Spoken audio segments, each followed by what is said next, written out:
আপু চলে আসছে আমার আমার সাথে দেখা করার জন্য। ভালো আছেন? আছি আলহামদুলিল্লাহ। আর কেউ ছিল না? মা আছে বাসায়, ও, মা কে- আছে বাসায়। তা আপনি কষ্ট করে আসলেন। সমস্যা নেই। আচ্ছা চলেন দেখি, আল্লাহ ভরসা। আমি আমি আমি ঠেলা দিচ্ছি, সমস্যা নেই। যান যান যান যান যান যান। হ্যাঁ, আমি ঠেলে নিয়ে যাচ্ছি। আপনার দোকানের কি অবস্থা এখন? এই তো দোকানের অবস্থা বেশি ভালো না। এইটাই দোকান না? এই যে সামনে। ভাইয়া একটু আসেন, এই দোকানের এখানে আসেন, আমি ঠেলে নিয়ে যাই, সমস্যা নেই। আচ্ছা আচ্ছা, আপনার মা দোকানে বসে আছে না? আপনার দোকানটা আমি দেখছি, দেখার পরে আমার খুব খারাপ লাগছে যে দোকানটা বেশি দিন হচ্ছে না করা, মানে লোন নিয়ে করছি তো। লোন নিয়ে করছেন। কত টাকা লোন নিয়েছিলেন? 30,000 টাকা লোন নিয়েছি। আচ্ছা আচ্ছা, তো 30,000 টাকা মাল তো নাই। না, ওই যে টিন টুন ও, ওই যে দোকান করতেই লেগে গেছে না? করতে লেগে গেছে। আচ্ছা যাক, আপনি যে এই অবস্থায় দোকান করেন, আসলে এই যে এটা বাসা, এটা এটা অন্যরকম একটা ইয়া। এটা আমার আম্মু। আচ্ছা, আসসালামু আলাইকুম, ভালো আছেন? আচ্ছা, এটাই হচ্ছে আপুর দোকান। যাক মাশাআল্লাহ, এই দোকান তো চলবে এখানে? হ্যাঁ, পাড়ার মধ্যে দোকান। হ্যাঁ, পাড়ার মধ্যে তো দোকান নাই। এই দোকানে একটু মালপত্র হইলেই তো চলবে ইনশাল্লাহ। হ্যাঁ, আসছি শ্বশুর বাড়িতে, বুঝছেন তো। আসার পরে ভাবলাম যে আপু এর আগেও আমাকে মেসেজ করছিল, তো এই জন্য ভাবলাম এখানে দাও, সমস্যা নেই, যে একটু দোকানটা দেখে যাই। এই দোকানে এখন কত টাকার মাল আছে?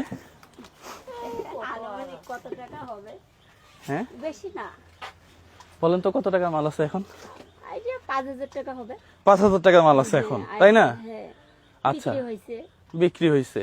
তো আরো 5,000 টাকার মাল হলে তো দোকানের মাল ডাবল হয়ে যাবে, হ্যাঁ, হবে। তাই না? হ্যাঁ, ওই যে কিস্তি দিতে হয়। আচ্ছা আচ্ছা, কিস্তিও দিতে হয় হ্যাঁ, না? আপনি বিক্রি করে কিস্তি দিয়ে দিতে পারবেন, সমস্যা নেই। কোন ব্যাংক থেকে কিস্তি নিছেন? এই যে গ্রামীণ ব্যাংক। গ্রামীণ ব্যাংক। হ্যাঁ, এরা তো সুদ বেশি নেয়। হ্যাঁ, এদের এখানে কিস্তি নেওয়া মানে আপনার জীবন শেষ। হ্যাঁ, ওই থাক না, এখানে সমস্যা নাই।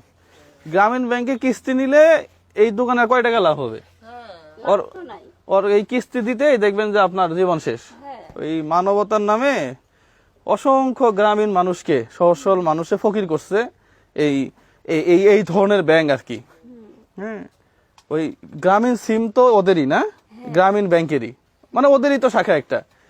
ওই 20 টাকা লোড দিলে আপনার মেয়াদ থাকে 10 দিন, এরপরে কয় যে আবার ভরো। আবার বড় হবে। হ্যাঁ, না হয় ওই ফোন দেওয়া যায় না। হ্যাঁ, তো এই হচ্ছে অবস্থা। তো সুদটা কমান আপনারা, সুদটা কমাইলে, যেহেতু মানুষের জন্য কাজ করেন, তাহলে ইনারা এই দোকানে 30,000 টাকা লোন নিয়ে যদি দোকান করে, এই 30,000 টাকা সুদ আছে আরো না হইলেও 4 থেকে 5,000 টাকা সব মিলায়, আরো বেশি হইতে পারে। তো এই কি করবে এখানে? তো ফকির বানানোর ধান্দা আর কি, যে যার যার ইয়া বোঝে। আচ্ছা যাই হোক, আমি বেশি দেরি করবো না, বুঝছেন। আপনার এই দোকানটা মাল আছে 5,000, তাই না? ওরকম আনুমানিক। আচ্ছা, আমি তাহলে আপাতত এই দোকানটা কিনে নিচ্ছি। 1 2 3 4 5, ধরেন এই 5,000 টাকা এই দোকানের মাল, এটা আমার এখনকার। হ্যাঁ, আচ্ছা, আপনি আরো 5,000 টাকার মাল উঠাবেন। 3 4 5, হ্যাঁ দেন, তাহলে 10,000 টাকার হয়ে গেল। হ্যাঁ, আরো 10,000, আরো 5,000 টাকা দিচ্ছি আপনাকে, এটা দিয়ে আরো 5,000 টাকা মাল উঠাবেন, তাহলে মোট 15,000 টাকা। হ্যাঁ 1,000 টাকা। হ্যাঁ, এরপরে যদি আমার কিছু শুভাকাঙ্ক্ষী আছে, হ্যাঁ, এগুলো আমার শুভাকাঙ্ক্ষী আমাকে ব্যাকআপ দেয়, তাদের জন্য দোয়া করবেন। হ্যাঁ, আচ্ছা, অবশ্যই। তারা প্রবাসে থাকে।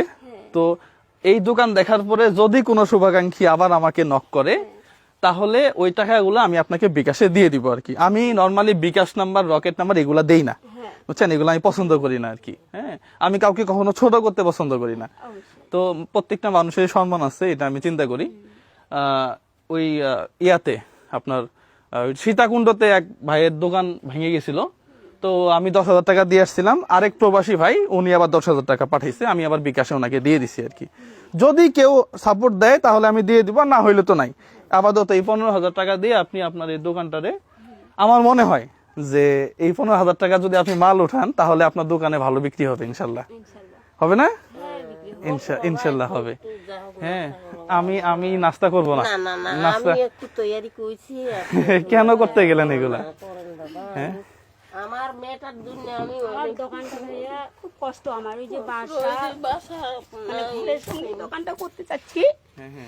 মানে বাথরুম যাওয়া, বর্ষাকালে বাথরুম যাওয়া খুব কষ্ট হয়। ভাঙাচুরা ঘর, ঘরের মধ্যে বৃষ্টি পড়ে, মানে আমি ঘরের সঙ্গে দোকানটাকে একটু করতে চাই, মেয়েটা নিয়ে তাহলে মানে ঘরের সঙ্গে যাওয়া আসা করলে আমার সমস্যা হবে না। আবার বর্ষাকালে বাথরুম যাওয়া গোসল করা খুব সমস্যা হয়ে যায়। আচ্ছা আচ্ছা, এটা নিয়ে খুব কষ্টে আছি ভাইয়া। সমস্যা নাই, আমার আল্লাহ স্বপ্ন শুধু আমার এই দোকানটাকে একটা ঘরের মধ্যে পরিণতি করার, আর নিজে নিজে করে খাইতে চাই আমি, আচ্ছা এইটুকুই আমার আশা। আচ্ছা, আমি আপনাকে কথা দিয়ে যাচ্ছি, হ্যাঁ আমি এই দোকানটা যদি কেউ সাহায্য নাও করে, যদি কেউ হেল্প নাও করে, আমি ইনশাল্লাহ আপনাকে এখানে একটা বাথরুম সহ মানে আমার ঘরের সঙ্গে ওই পাশে আমার ঘর, ঘরের সঙ্গে মানে বাথরুম সহ মানে দোকানটা যদি হইতো তাহলে আমার ভালো হইতো। মানে আমার এই যে বর্ষাকালে বাথরুম যাওয়া খুব কষ্ট হইতো, তখন বৃষ্টি থামে না, তো তখন যাইতে পারি না আচ্ছা, আচ্ছা। বাথরুমে, খাওয়া দাওয়া করতে পারি না। এই জন্য আমার স্বপ্ন শুধু আমার এই দোকান আর একটা ঘর যদি আমার একসঙ্গে হয় তাহলে আমার খুব উপকৃত হয়। আচ্ছা, আল্লাহ ভরসা, দেখা যাক কি হয়। কেউ তো ঠেকে থাকবে না, হ্যাঁ কারো না কারো ওসিলাতে। আমি আমার বাড়ি জামালপুর, হ্যাঁ, শুনলাম। তো জামালপুর থেকে থাকি চট্টগ্রাম, সেখান থেকে আজকে কোথায় আল্লাহ চাইছে জন্য তো, আল্লাহ চাইছে জন্য তো এখানে আসছি, বাবা তাই না? তো ওই যে আমার আব্বু হয়েছে। আচ্ছা, আসসালামু আলাইকুম, ভালো আছেন? আচ্ছা, হ্যাঁ তো ঠিক আছে আপু, দেখি দেখা যাক কি হয়। হ্যাঁ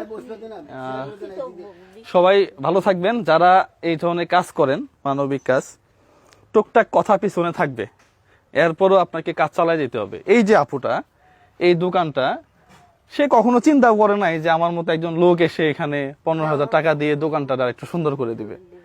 তো এটা তার জন্য বিশাল পাওয়া, তার জন্য 15 লাখ টাকা। এটা হ্যাঁ 15 লাখ টাকা আমার কাছে এই 15,000 টাকা আরেকজনের কাছে হয়তো কিছু না, না। কিন্তু তার জন্য 15,000 টাকার মাল নিয়ে এসে দোকান ভরে যাবে এটা, তাই না?